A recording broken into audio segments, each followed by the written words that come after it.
So last week I'd put up a video on having returned home to iOS. I have now been using my iPhone 6 Plus for a week, and thanks to Apple's software development efforts, I've actually noticed that my iPhone 6 Plus is running smoother than it ever has. Now keep in mind, this is a 4-year-old device. This is a 4-year-old phone with only a gig of RAM. So it's still, compared to all of the modern iPhones at the moment, it is still overall sluggish, but it is considerably more stable than the Pixel that no longer is taking a charge. And having been on iOS now for about a week, I couldn't be happier. But there are a lot of people who in the last 10 years have subscribed to me that may not be aware of the little story I hold with iOS and Android. My first ever iOS, and that's what I'm going to talk about here. My first ever iOS device was a first generation iPod Touch. This was before VoiceOver. This was before any of that, any of the access technology that nowadays we basically take for granted. So this was also before I had the issues with my vision that I do now. And so I thought I would basically be living in a primarily, visual world as I always had been. And so I got my iPod Touch and I used it quite a bit. And then in 2009, so I had it for 2 years, and in 2009, I noticed the voiceover technology in the iPhone 3GS, and I wanted to try it out. So to do that, I got the third generation iPod Touch, which was aesthetically, it was the same as the second generation, but the insides were different. I guess you'd be thought of the first S product. So I got that, and I used that for a little bit. And then 2011 came around, and Android was starting to come into its own. And again, this was before I knew about the vision problems that I have, to the degree that I have them, I should say. In other words, I didn't think my vision was as quote-unquote unstable, as it has been over the last year especially. So I thought it was basically rock solid. And so given that, I was interested in getting an HTC Thunderbolt. I wanted to test Android. I wanted to test the LTE network that at the time was brand new for Verizon. Unfortunately, the Thunderbolt was delayed such where it didn't come out until after my birthday. So I ended up with an iPhone 4. I didn't even get the color I wanted. I wanted white, and that wasn't available either. I ended up with black, but it was familiar territory, and when it comes to using a communications tool that for somebody with vision loss is vital to communication, transportation, news, etc., it's important to have that familiarity. So I used an iPhone 4, and I went through 3 of them. Now, why did I go through 3 of them? The first one I accidentally dropped, okay? I did put a case on it at first, but the case cracked, and myself not being, again, this was my very first smartphone, okay? I'd not really been, needing to worry about being careful with these devices, because my last device before then was one of those super rugged phones that could really take a tumble. So the first one dropped. The screen was totally cracked. Boom. Second, and Apple Care thankfully managed to get that taken care of with a replacement iPhone. The second phone. So the second phone died. It literally just died. I was in California at the time getting a special vision exam done as to whether or not I would be able to drive. It was the most thorough exam I'd ever had, and the answer was unfortunately no. Well, actually these days I say fortunately no because of the way things are on the roads, but that's a whole other discussion. So I'm in this. I'm having lunch at this place, and right in the middle of lunch, I go to check something, and my screen literally fades to black. literally fades to black, and the whole thing is just gone. So when we get back home, we go to the nearest Apple store, and they try all their standard recovery stuff. No dice. So I ended up with a third iPhone 4 that, at the moment, I still have, running iOS 7 and struggling to keep up with anything. In fact, if I tried to fire it up, it would probably take a year and a half just to get to the home screen. However, that sour experience had left me with a bit of a bad taste in my mouth, so I went for the Samsung Galaxy Note 2. For a couple of reasons. One, I wanted a bigger screen, and at the time Apple had given us a taller screen with the 5S. That is not what I was looking for. So I wanted the bigger screen, and I wanted to try something new. So I got the Galaxy Note 2, and that thing, by the time, I'd had it for 2 years, and by the time it was ready to retire, it was practically unusable. That was one of the major stark contrasts on both the Galaxy Note 2 and the Google Pixel, which I will get to in a little bit, that I've noticed on Android. Overall, Android devices, in my experience anyway, seem to crash and burn a lot sooner than iOS devices. And I think it has to do, Android is the Windows of the mobile computing landscape, as it were, as I see it. Basically, you have the same software on multiple hardware platforms, processors, RAM combinations, manufacturer skins, and there's really no guarantee of how something is going to work. Whereas on iOS, there is much more uniformity. Now, a lot of people would say, oh, that's boring. Well, I mean, back then, I honestly thought the same too, otherwise I wouldn't have switched. But nowadays, I'd rather have boring and working rather than exciting and buggy. So I got the Galaxy Note 2, and I'd used it for years and years.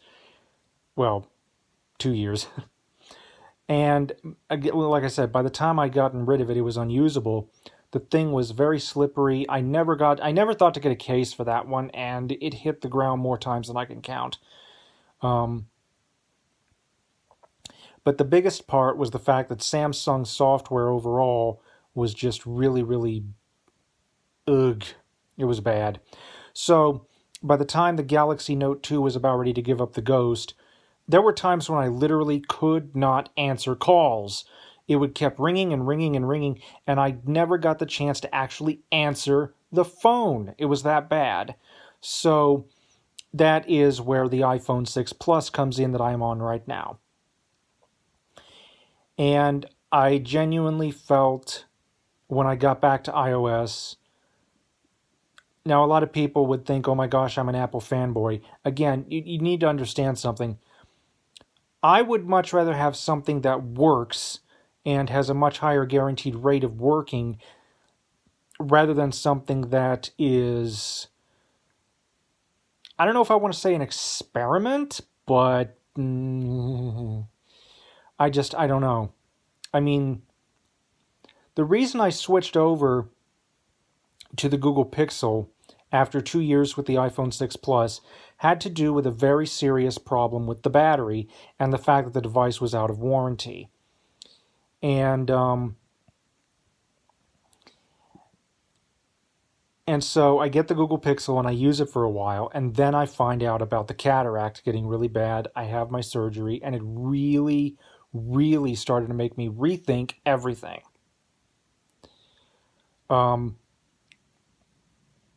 Because in my mind, if one needs accessibility, you're going to go to iOS. It's basically a given. That uniformity, that quote-unquote boringness, is actually a practical guarantee of having something that works for people that need the kind of assistive technology that I do. And I mean, I was trying to learn TalkBack, and I could never get the hang of it. One of the things was TalkBack was severely delayed in the way it performed, and this was before the unit had gotten bogged down as it is now. And then, just recently, like I said, the thing flat out died. It would no longer take a charge. But I've noticed something that over the years, generally speaking, I've had a much more consistent experience because with iOS, because I've now owned two iPhones and two Android devices, and I kept swapping back and forth and back and forth. And I really do think that this time I'm not going to do that anymore. I'm going to stick with iOS because of Apple's commitment to ease of use, accessibility, privacy, uniformity.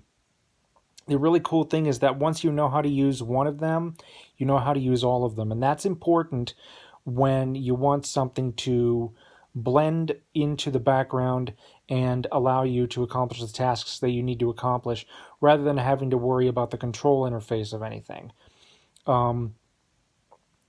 And they've always said only Apple can do that because they control the hardware, the software, etc., etc. Usual speech. In my case, I genuinely believe that is true because if you know how to utilize the gestures of an iPhone, you know how an iPad works, and if you're willing to put in the time to activate the trackpad commander, which is quite easy. It's just command option or control option, excuse me, and a clockwise rotation on the trackpad with your thumb and forefinger to activate the trackpad commander. You already know how it works, and for sighted users alike, there's that uniformity between operating systems and creating a genuinely, I think, smooth user experience. Now, a lot of people are saying iOS should become more Mac-like. I don't know. I genuinely do not know about that, and I say that because just the other day I was preparing a paper for the end of the semester, which is currently at the time of this video is going on right now, and I was dropping off my notes in iCloud Drive, and I noticed that the really great thing was that on the Macintosh, I literally did not have to sign into anything. No Google Drive, no security codes. It was all right there. I literally just opened the Finder, clicked on iCloud Drive, and right there. It was just very, very... it was a very heartening experience knowing that everything was there, everything is secure. And here's the thing. Yes, Apple does collect your data, but in my experience, it has never been to the extent that Google and Facebook have, number one. And number two, especially in recent years, they've really, really gone over the top to protect user data. For those of you who are familiar with Charlie Rose, his own show on public broadcasting, before all the unpleasantness happened, which obviously I won't go into. But the point I'm trying to make is this. Tim Cook was on Charlie Rose's show a while back, and he said to Charlie, Tim said to Charlie, he said, "You are not our product." And then he holds up the iPhone. He says, "This is our product. We make money off of selling you a good quality user experience. We do not make..." he basically was saying that we do not make money off of mining your data. Now, some user data is necessary to give you that user experience, but Apple is very upfront with saying how they will protect it. And so there's that. There's also, again, the uniformity with the user experience that I've personally had. Now, let me explain. I've been an iOS user for 10 years, and I've been a Macintosh user for 16 years, actually. And I genuinely could not see myself going back to either Windows or Android from this point forward. I mean, the Google Pixel 3 is growing a notch and is overheating, supposedly. I personally have not... talk to anybody who's had this happen, but then again, I don't know anybody who has a Pixel 3. But in my case, if I'm relying on this technology to get work done, to communicate with friends, to especially organize transportation, or if I ever had to call emergency services, I can't afford to have something that is at risk of those kinds of faults. And I'm not saying that Apple's perfect, no company ever is, but in my experience, the chances of them faulting out that badly, especially in the case of Windows 10, where a single update was taking out user data, as I recall, the chances in my experience of that happening were honestly slim to nil. Now, I have had problems in the past where I've had an old iBook have the motherboard go out on that, and I've had the hard drive on a MacBook go out, and I've had the battery on an iBook or a MacBook Air go out. Excuse me. And the interesting part about that is this. One of the other problems that I had with the MacBook Air was, a software update issue, and I'd updated the software while I was at my summer house, and it caused a white screen. And thankfully, believe it or not, I was able to boot into recovery mode and connect to Wi-Fi, and within a couple of minutes, I literally had a brand new copy of the operating system. And what surprised me at the time was this was the MacBook Air with the SSD, the second generation, and I did not know that Apple had designed the system so that it would only replace the operating system and not even touch your user data. That is smart. I genuinely think that is just fantastic. And with things like AirPods, which I'm hoping they update soon because I'm very interested in them, and the Apple Watch. Now, again, a lot of people would accuse me at this point of being an Apple fanboy, but you do have to understand, in my experience, and again, I've owned 2 Android devices, and I've owned 2 iOS devices. In fact, I've got a couple of more Android devices on the cheap end. I've got this one tablet that can run both Android KitKat and Windows 10. I don't even touch that anymore, I'll be honest. And again, in my experience, Android devices tend to break down more quickly than iOS, and you have that I don't know if I want to call it a guarantee, but the chances are very high that if you get an iOS device, an iPhone, that it'll last a long time. And also there's Apple's commitment to the environment. I mean, they were on stage at the past 2 events talking about things like the iPhones being designed in such a way where they could be used for a lot longer and at the end of their life recycled, and then the MacBook Air and the Mac Mini being made out of recycled aluminum. So I just think that there's a lot to like there. There really is.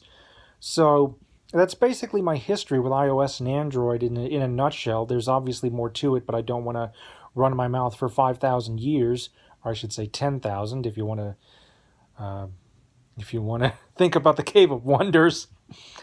So that's basically where I'm at, and I'm personally planning on sticking with iOS for the foreseeable future. What do you guys think? Thank you for watching. Comments are welcome, and have a